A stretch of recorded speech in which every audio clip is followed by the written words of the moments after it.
Oh, hey, Neal, how are you? Oh, great. How are you? Awesome. So first things first, how are you doing today? All these months later, following that shocking medical evacuation last night. America was blindsided with that one, I think. Yeah. I'm great. I mean, the crazy thing about this is that it never really hurt. It was day 15. It just came from within as a form of like a little pimple that actually it hurt quite a bit. But I had the doctor come out and he lanced it and he put me on antibiotics. It obviously didn't work. But it wasn't painful from there on out. And it got worse and worse, deeper and deeper, but it never hurt. So they yanked me from the game, drove across country, ended up staring at the ceiling of the hospital as a doctor dug into it. And then I was there for 2 days. But the next day, they brought me to a nice hotel. And in the afternoon, the next morning, I ran 4 miles on the treadmill. And the morning after that, I ran 5 miles. It was fine. And it's one of the things that I'll just always wonder about is that this wasn't a Jonathan Penner or a James injury. Like there wasn't stiffness, there wasn't a lack of mobility. So I'll always wonder, like, would I have been fine? And I'll never know. Right. As a fan of the show, I mean, you've seen many people evacuated over the years, but this did feel different even from a viewer perspective because you didn't call the doctor to help you. Actually, Jeff did. You didn't seem to be in serious pain. How do you feel about, at the time, how did you feel about that decision? Did you feel it was kind of unfair? It's frustrating because I'll never know, but you understand the decision. And, you know, what you don't see is what's going on behind the scenes. I mean, they had multiple cast members evacuated that season. Peter and Liz, which of course I didn't know at the time, but Peter and Liz had been sent home with staph infection. They knew that these things were going around and were very serious. I mean, one of the producers had to have a skin graft on his ankle because his flesh was like eating down to his Achilles tendon. I saw pictures of it. It's absolutely gross. So they knew that even though in the case of mine, it wasn't necessarily that bad in that it wasn't affecting the joint, that it could get there quickly. So I hate that it happened, but I have to respect the decision that they made. Right. Do you have any lasting manly scars, or is it completely healed? I think I win the prize, definitely from this season, maybe from all seasons, of like the most scars. I mean, I have a big one on my knee from it. I have a big one on my back from it. I have 2 scars on my knuckles from an interaction with Peter, not from punching him, but from moving around. I have at least 1 scar from a giant clam. I had another infection on my leg that was just on the surface, discolored skin. I mean, there's scars on finger, I have scars everywhere from this game. And you know, like I was cut up from the beginning because I was spending so much time getting food, the oysters climbing around on the reef, getting the giant clams. It all slices you up. That's why I ended up sitting out the challenge of digging the sand for the coffee reward. It's like, well, this is just for reward. My hands are sliced up. I need to be in good condition for the next immunity challenge. Maybe I'll sit this one out. This doesn't look that physical. You know, I got lucky that day, of course.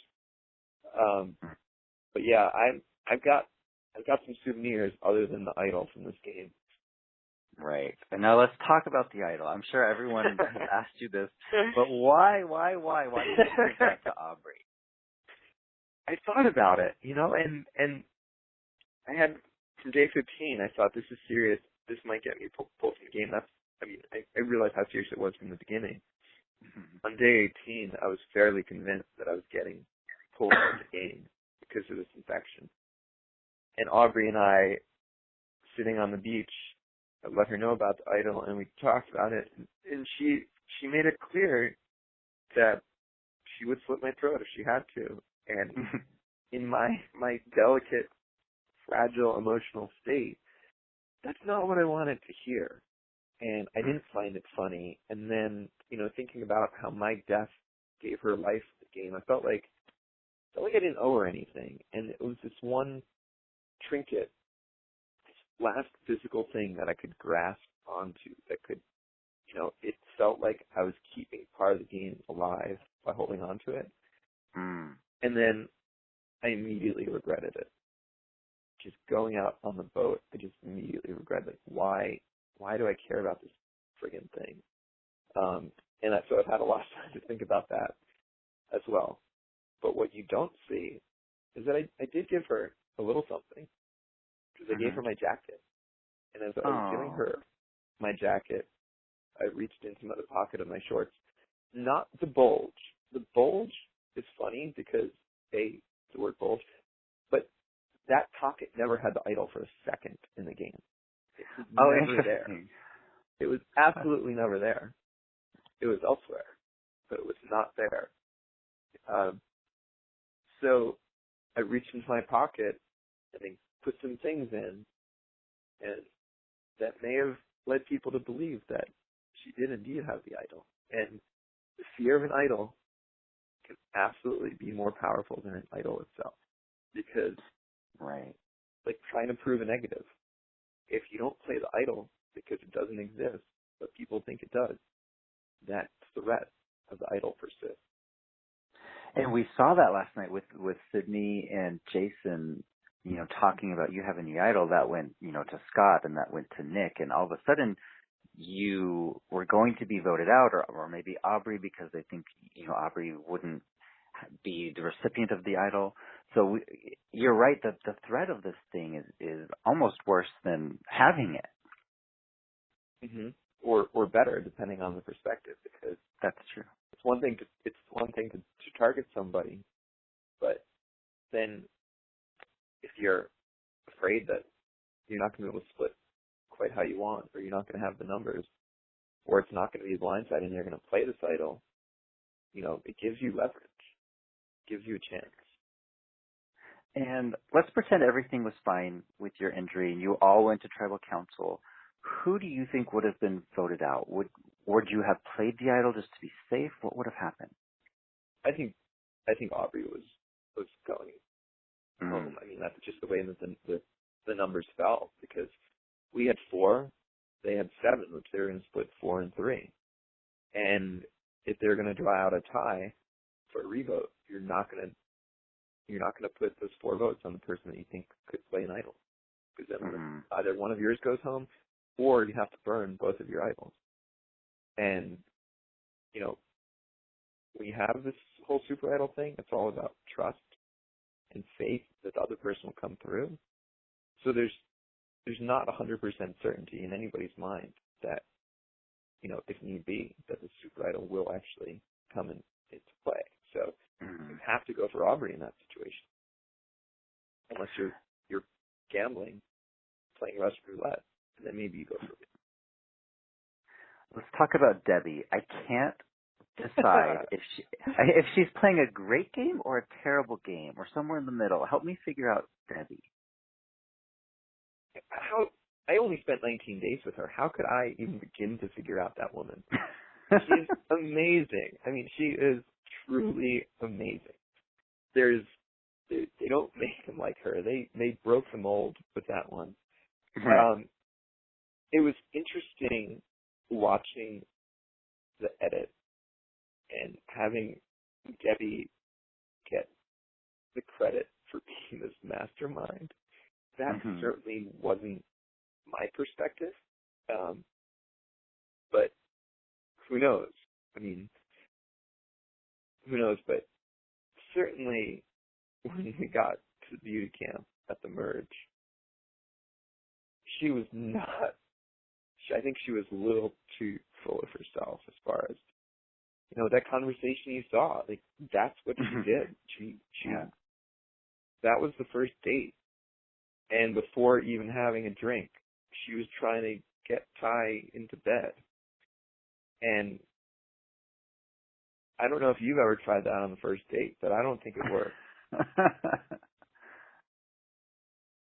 guess it depends where you meet the person. But, so on that hand, no.